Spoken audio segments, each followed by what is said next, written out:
oduu gaddaa oduu amma nu Dubaay irraa nu qaqqabee karaa keessaatiin ganni irratti sa'aatii 8:30 walakkaatti jechuudha yaaliin ajjechaa ganni irratti yaalamaa ture. Kanaan duras ganni irratti yaaliin ajjechaa irratti yaalamaa ture garuu hin milkoomne. Inni daammoo akkam rifachiisaa akkam nama yaaddessaadha. Ganniin dhugaa dubbachuudhaa fi intala Oromooti sabboontuudha. Dhugaa uummata Oromoo halkaniif guyyaa bokkaadhaan aduudha gubaadha tun jedhin rakkoo uummata Oromoo dubbachuu malee wanti isin nama miite wanti isin nama waa goote hin jiru. Garuu yaaliin ajjechaa irratti yaalamaa ture jechuudha ganni irratti hidhattoota qaaman beekamne jechuudha qaama hidhatee magaalaa keessa jirutu ajjeesuudhaaf irratti yaalaa ture hin milkoomne jechuudha. Kanaaf jarri waan akkanaa godhaatanu arraa of qusadhaa arraa of. Ayyi Oromoodha biyyi nadaa hin gubate nagaa siniif baay'atu hordoftoota chaanaalii kootii ashama harka fuunee akkam jirtu nagaa keessanii ani nagaadha obboleettiin keessanii baga nagaa taatanii hanaa dhufuu siniin jedha. Dhugaa dubbachuudhaaf viidiyoo kana yeroon argu baay'ee tokko rifadhee garuu live irratti ganne yeroon argu hedduu takkan gammade jechaadha. Ame viidiyoo kana laayikii godhaan siniin jedha warra irra mana koo dhuftan illee maamila koo ta'uun dagatiin ana jajjabeessuun keessan immoo laayikiidhaan itti hafuuf siniin jedha. Miicayyoo kan akkuma viidiyoo amma isinitti argisiise kana jechaadha ganni nama kutattuudha kutattee nama hojjetattu dhugaa dubbachuudhaaf. Ani warruma ijoollee keenya kana dhugaa maaliif hin jiraachuu namaatti jibbitu maaliif maaluma siin goote jireenya mataa ishii jiraatti miicayyoon kun. Dhugaa Oromoodhaaf yeroo hunda ijoollee shamarranii kana yeroo hunda yeroo sagalee taatu imimmaa ishii kana dhangalaaftee boossee waarratteetu baay'ee sagalee taati ijoollee baay'eetu karaa ishiitti rakkoo keessaa ba'e gara imbaasotaatti illee hin shixxi micaawwan kun jechaadha. Garuu wanti ishii irratti deemuu fi wanti ishiidhaan jedhamu wanti gara ishiitti dubbatamu immoo danuu isaatu jira jechaadha. Maal siin goota jireenya mataa ishii haa jiraattu. Namni bar jireenya mataa ofii jiraachuu hin danda'u Oromoo kana biratti jechaadha. Maaliif akka ta'e hin beeku. Namni tokko gaafa mataa ol qabate karaa mataa isaa sana gadi qaban barbaadu. Rakkoo maal qaba? Maal hojjette maal balleessite ilaa dhugaa rabbiiti viidiyoo ishiin kaleessa hojjette tokko imimmaa ishii kana dhangalaasaa narraa taa'i ani haadha dhibamtu haadha hana malee hin jiraanneen hojjedheetu jiraachisaa jira mana yaalatti ishiif deddeebisaa jira narraa bu'aa haadha kiyyaafan jiraadha jettee imimmaa ishii kana dhangal gootee boossi. Isin warri akka argitan ruuzii garaatti guurrattanii sim jettanii bashannantanii iyyeessi simbiratti jiraachuu hin danda'u jechuudha.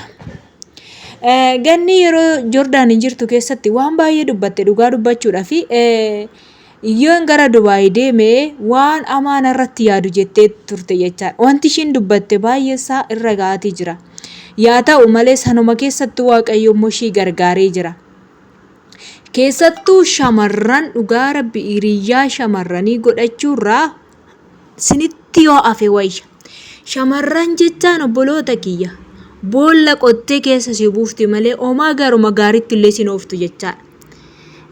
Kuni amma oduu gaddaa jedhee yeroo inni jedhu dhugaa micaa'u maal rakkoo maalti ishirra ga'e maalti ishii mudate jedhee rifadheeni garuu jechaadha. Lola baay'ee shira baay'ee irratti xaxaa jiru micaa'u kanarratti akkaataa ittiin mataa ishii gadi qabattu akkaataa ittiin biyya sana keessaa as baatu. Ani immoo yeroo baay'ee waan na gaddisiisu keessaa yeroo baay'ee kanatti dhaga'amu micaa'oo tana tasa shorxaallee qabsiisu akkasuma waraqaa hin qabdu. Nama waraqaa hin qabne tokko immoo shorxa yoo qabsiisan gara biyyaa gashuu danda'u ji'a xiqqoo hidhanii adabanii waarratanii gara biyyaa gashuu jechaadha. Waan akkasiirree irratti yaadu ijoollee jedhee waan akkasii faana shakka jedha ijoolleen keenya jechaan ijoolleen Dubaayin keessa jirtan Waaqayyo siniif haa dhiisu sin walirratti waan hin taane yaaduun keessan biyya ormaa keessatti jechaadha. Guddina walii keessanii yaaddan keessattuu shamarran gubbaa irratti waan hamaa hin dalaginaa maaloo siniif haa dhiisu.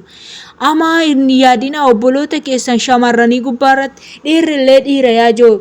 Inni bakka fedhe ga'uu danda'a. Shamarree tokko gaanqahi qarshii ishii irraa nyaattu jechaadha. Si erginattanii qarshii irraa fuutanii irraa nyaattu.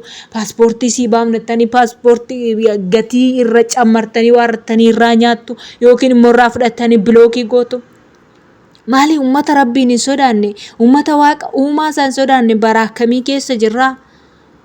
ganniiti yaa rabbi si haa eegu lafaati jirtu obboleettiiti yaa si waaqayyo si haa eegu ammallee dabarsee amaatti sin kennini siin jedha ololli ka'uu fi yaanni seexanni yeroo hundumayyuu ka'u kun homtuu sin argatini siin jedha dhoko dhugaan micayyoo tana baay'een jaaladha si baay'een kabajas wanti nan ishi jaaladhuuf yookaan nama qaaman beekudha osoo hin taane yeroo viidiyoo tokko ijoollee keenya mana namaa keessatti rakkatan yeroo argite baay'ee mimmaashii kana boossee sagalee taati. Ani ijoollee keenya ijoollee rakkataniif sagalee ta'a yeroo argu keessi koona bo'achaadha wajjini. Baay'ee isaa wajjiniin bakka anillee yaadni koo isaa wajjin hiriirudha. Warra kolfee taphatanii miidiyaa irraa kan maal jedhanii as jedhanii achi jedhan san irraa ani ijoollota yeroo ijoollee rakkatan gargaaranitu dasna jedhachaadha. Sababiin isaa bakka lafa rakkoo ijoollee dhaabatti micaa'uun tun yeroo hundumayyuu lafa rakkoo dhaabatti Joordaan keessatti ofii ishiitti footoo lafa rakkoo jirtu ijoollee keenyaaf sagalee ta'aa turte. Har'a immoo biyyattii tana dhattee biyyattii tana erga dhattee ji'a sadii afur jechaadha. Kana keessatti amma tokko tattaafachaa jirti hojii mataa ishii banattee jirti. Har'a immoo waan irratti duulaniif waan ishiidhan jedhan. Maaloo dhiisaa jireenya mataa ishee jiraattu namni jireenya mataa ofiisaa jiraachuu hin danda'u jechuudha moo sin biratti akkamii waassa ijoollee keenya shamarranumarraa fagaadhaa dubbiin tuni dubbii shamarraniiti shamarranumarraa fagaadhaa dhalaan takka uumaa waan takkayyuu siniin gootu obboloota ko ijoollee dhiirumaa kanatti illee michuu wayya dhugaa dubbachuudhaaf jechaan maaliif seetan hani icciitii kee baasuu ishii asirratti duulchisu ishii waan ati itti jirtu kan himu ishii akkatti jirtu kan himu ishii icciitii qabachuu hin dandeessu dhalaan ammaa jechaadha. Shamarree tokkotu ganama itti himtee sa'aatii booda nama tokkotti haasofsiistee nama sanatti hidhattee ta'uu himtee jechaadha. Icciitii takkaallee isinii qabachuu hin dandeessu. Kanaaf obboloota kiyyaa shamarran irraa fagaadha. Akkootti shamarran irraa fagaadha. Ganniin gara laafetti sababii gara laafummaa ishiitiif hundumtuu jecha hin taane jedhaani. Imimmaashii kusinii tola maala jiraattuuf haadha ishii wallaansifachaa micoon tunarra hojii ishii hojjetachaa haadha ishii wallaansisaa jirti bar. Ati koona malee hin jiraattu haadha koo wallaansifadhatte imimmaan isinii tola amma imimmaan micoon kun akkanatti buuftu maalan irratti duulta maal sin goote. Bar Oromoo kana jechuun uwwaay keessattuu Oromoo kana jechuun dhugaa rabbi waan guddina waliin jaalanneef sin hin beekan. Waaquma sin uume fuusafu maalin jedha reeyani maakatti wal jibbuun jedha bar. Akkasisiniin jedha hordoftoota chaanaalii kootii waan dhaggeeffattaniif illee hedduu takka galatoomaa dhugaa dubbachuudhaaf ani baay'ee tokkorrifadhe sanas ta'ii kanas ta'ii waaqayyo ganni wajjiniin haa ta'u warra ishii irratti immoo shirkatatu namni namarratti waan namaa yaadu mataa isaa irratti dachaa hundumtuu jechaadha namni tokko garaa qajeelaa yoo qabaate homaa gochuu hin danda'ani geeruu isumatti dachaadha wanni namni tokko namarratti yaade abbaatti deebi'a siniin jedha waan dhaggeeffataniif galatoomaa yeroo gaarii naaf qabadhaa bye bye.